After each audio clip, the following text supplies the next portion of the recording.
ગુજરાત રાજ્યના માન્ય રાજ્યપાલ શ્રી આચાર્ય દેવવ્રતજીએ 15મી વિધાનસભાના 7મા સત્રનું આહવાન કર્યું છે.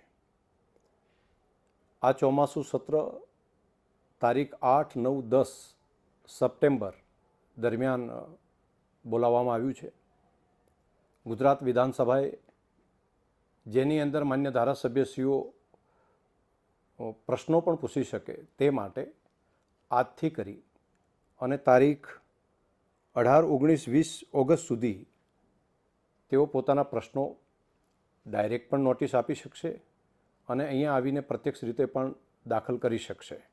તો એક ઓનલાઈન તેમજ પ્રત્યક્ષ આપવાની બંને પદ્ધતિ ચાલુ રહેશે.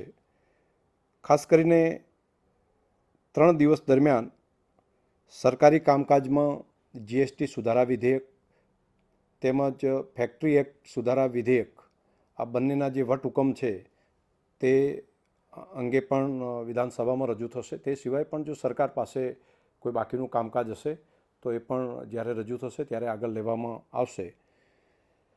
કામકાજ સલાહકાર સમિતિની મિટિંગ જે છે એ તારીખ 6/9/2025ના રોજ શનિવારના બોલાવવામાં આવશે. તેની અંદર બાકીના વિગતવાર જે કામો છે તેની ચર્ચા કરવામાં આવશે.